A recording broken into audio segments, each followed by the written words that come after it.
KaraokeBooks. Candide. Audiobook. Written by Voltaire. Translated by Tobias Smollett. Chapter 4. How Candide found his old master Pangloss again and what happened to him. Candide, divided between compassion and horror, but giving way to the former, bestowed on this shocking figure the 2 florins which the honest Anabaptist, James, had just before given to him. The spectre looked at him very earnestly, shed tears and threw his arms about his neck. Candide started back aghast. "Alas," said the one wretch to the other, "don't you know dear Pangloss? What do I hear? Is it you, my dear master? You I behold in this piteous plight? What dreadful misfortune has befallen you? What has made you leave the most magnificent and delightful of all castles?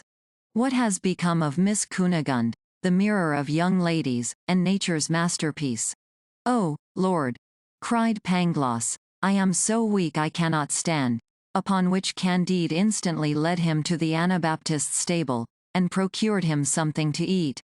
As soon as Pangloss had a little refreshed himself, Candide began to repeat his inquiries concerning Miss Cunegonde. "She is dead," replied the other. "Dead!" cried Candide, and immediately fainted away. His friend restored him by the help of a little bad vinegar, which he found by chance in the stable.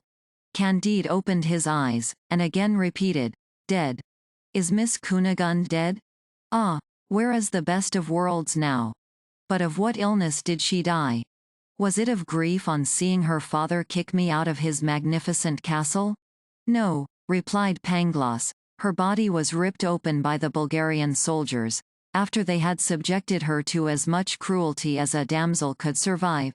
They knocked the Baron, her father, on the head for attempting to defend her. My lady, her mother, was cut in pieces. My poor pupil was served just in the same manner as his sister. And as for the castle, they have not left one stone upon another. They have destroyed all the ducks, and sheep, the barns, and the trees. But we have had our revenge, for the Abaris have done the very same thing in a neighboring barony, which belonged to a Bulgarian lord." At hearing this, Candide fainted away a second time, but, notwithstanding, having come to himself again, he said all that it became him to say.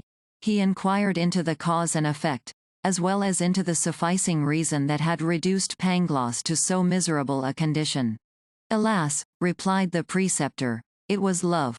Love, the comfort of the human species. Love, the preserver of the universe. The soul of all sensible beings. Love. Tender love." "Alas," cried Candide, "I have had some knowledge of love myself. This sovereign of hearts. This soul of souls.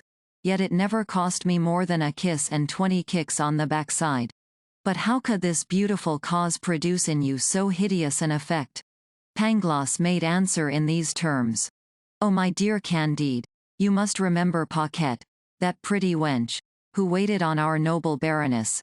In her arms I tasted the pleasures of paradise, which produced these hell torments with which you see me devoured. She was infected with an ailment, and perhaps has since died of it.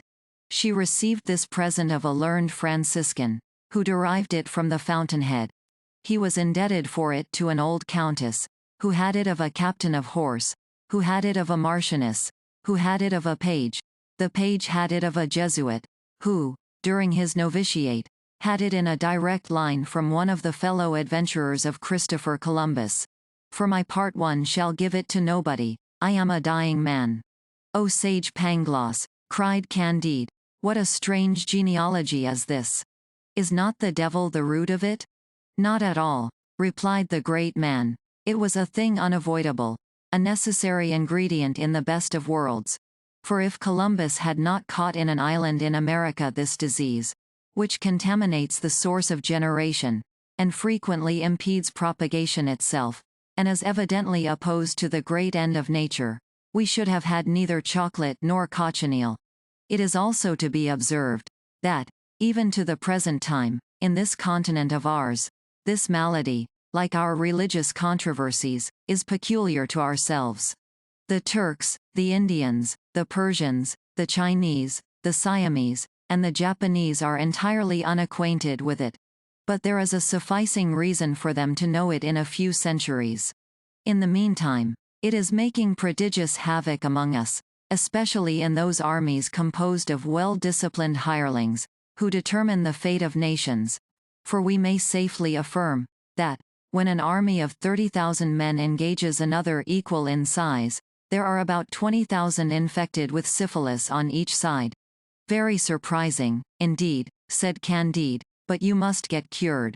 Lord help me, how can I? Said Pangloss.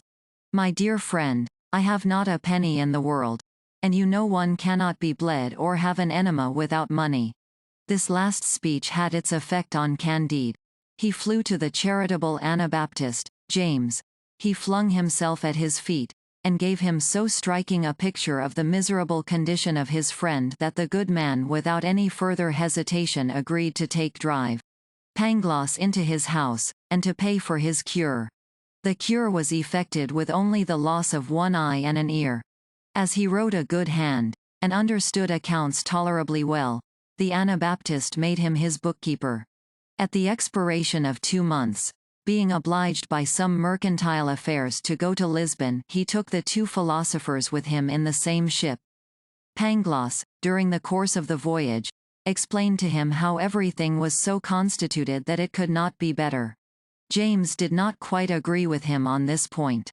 Men, said he, must, in some things, have deviated from their original innocence. For they were not born wolves, and yet they worry one another like those beasts of prey. God never gave them 24-pounders nor bayonets, and yet they have made cannon and bayonets to destroy one another.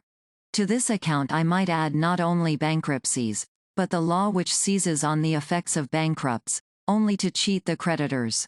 All this was indispensably necessary, replied the one-eyed doctor, for private misfortunes are public benefits, so that the more private misfortunes there are, the greater is the general good. While he was arguing in this manner, the sky was overcast, the winds blew from the 4 quarters of the compass, and the ship was assailed by a most terrible tempest, within sight of the port of Lisbon. KaraokeBooks.